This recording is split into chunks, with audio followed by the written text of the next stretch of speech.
हरे कृष्ण। आज हमारा टॉपिक है जीवन।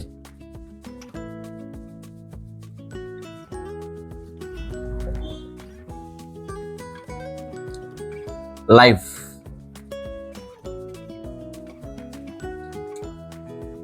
जीवन संघर्ष,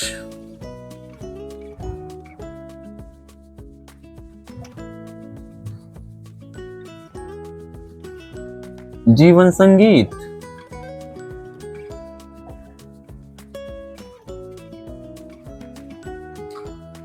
देखिए, कोई दुखी है तो कोई सुखी है, किसी के पास बहुत धन दौलत है, कोई बहुत वैभवी है, सुखी संपन्न है, समृद्ध है, तो कोई बहुत ही दीनहीन दरिद्र दुखी है। यहां पर कर्म का कंसेप्ट आता है। हमने करा क्या? कर्मा।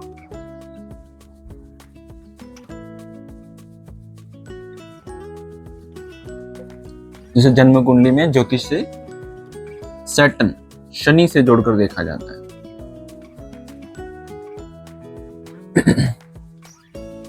शनि स्टेबिलिटी है, शनि स्लोली है। हम हमारे टॉपिक पे आते हैं।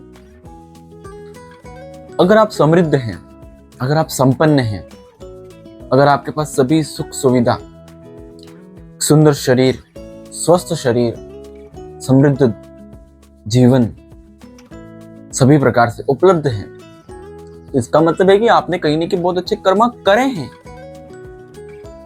तो आप भोग रहे हैं। लेकिन अगर आप अपने कर्मों पर ध्यान नहीं देते हैं, उनको खराब करते जाते हैं। आइए आप इसे एक उदाहरण से समझिए।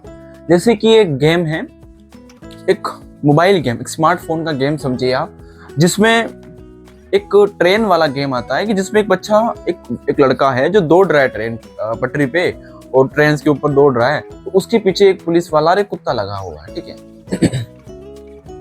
तो जब तक दौड़ रहा है तब तक तो वो उनके पकड़ में नहीं आएगा, और अगर वो शक्ति आती है रास्ते में, एनर्जीज होती है, कुछ पावर्स होती है, अगर वो उसको लेता है तो वो इजीली आगे जाता है, ग्रोथ करता है, और सॉफ्टली ज्यादा मेहनत करे बिना ही वो आगे ले जाता है और उनके पकड़ में नहीं आएगा। लेकिन अगर वह उन सब चीजों से दूर रहता है, शक्ति को, पावर्स को अगर गेन नहीं करता है, और केवल दौड़ने की सोचता है, मतलब कि वो इसको आप इंसान पर ले आए कि अगर इंसान भगवान का जो एग्जिस्टेंस उसको मानता नहीं है, वो अपने आप को सब कुछ मानने लग जाए, वो अपने कर्मा पर ध्यान नहीं दे, तो फाइनली आप देखेंगे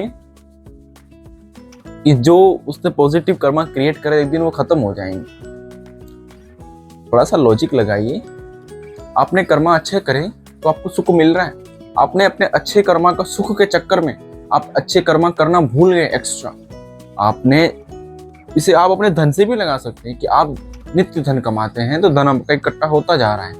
आपने सोचा कि मैं अब धन कमाना बंद कर दूं, तो क्या आप धन इकट्ठा कर पाएंगे? जो है उसको आप इस्तेमाल कर जाएंगे, फाइनली एक दिन वो खत्म हो जाएगा। तो यहाँ पर भी मैं वही समझाना चाह रहा हूँ कि अगर आप अपने कर्मा कलेक्ट करते जाते हैं पॉजिटिवली, ग्रेजुअली, कंटिन्यूसली, लगातार निरंतर रूप से शुभ कर्म करते जाते हैं, योग, ध्यान, समाधि की तरफ जाते हैं, दान पुण्य कर्म करते जाते हैं, अपने आप को मेंटली, फिजिकली, हृदय से हर प्रकार से शुभ रखते हैं, तन मन वचन कर्म से शुभ रखते हैं, संयुक्त रखते हैं, तो देखेंगे आप चीजें आपकी और भी पॉजिटिव होती चली जाएंगी।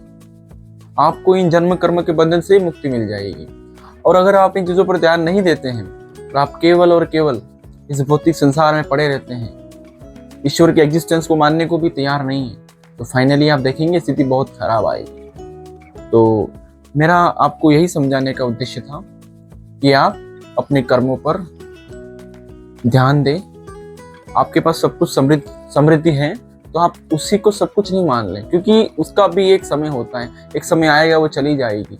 आप इसे एक और उदाहरण से समझ सकते हैं कि ज्योतिष के अंदर नव ग्रहों की दशाएं चलती हैं। मान लीजिए आपकी कुंडली में कोई ग्रह राजयोग बना रहा है, और ठीक उसके बाद का ग्रह, मान लीजिए शनि आपकी कुंडली में राजयोग बना रहा है, तो आपको अच्छा कर्म देगा, आपको अच्छा स्टेटस देगा, अच्छी जॉब देगा, अच्छा बिजनेस देगा। उसके बाद जैसे ही कोई आ रहा है, नेक्स्ट प्लैनेट उसका जुपिटर हो गया। जुपिटर आपकी कुंडली में बैड बैठा हुआ है, अष्टम का स्वामी बैठ गया, 12th का लॉर्ड बन गया, और वो बैड इंफ्लुएंस में आ गया। ये राजयोग बना रहा था, और ये आपकी कुंडली में रंग योग बना रहा है। सैटर्न के बाद मरकरी आएगा। वैसे ये रंग योग बना रहा है, तो आप देखेंगे इसमें तो आपने बहुत समृद्धि पा ली, और जैसे ही ये लगा पुनः आप रंग हो गए।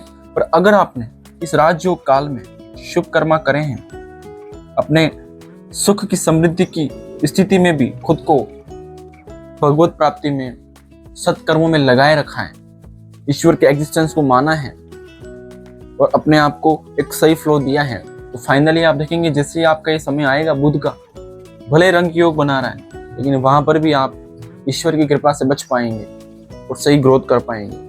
तो कंसेप्ट यही है कि हमें अपने कर्मों पर ध्यान देने की आवश्यकता है। आप समृद्ध हैं, भगवान को धन्यवाद कहिए, आपका सौभाग्य है, और उस समृद्धि को सब कुछ ना मान लें, क्योंकि अंत सबका होता है, सुख का भी होगा दुख का भी होगा। कोई दुखी है तो सर्वदा दुखी नहीं रहेगा, और कोई सुखी है तो सर्वदा सुखी नहीं रहेगा। हरे कृष्ण, जय श्री नारायण, हर हर महादेव।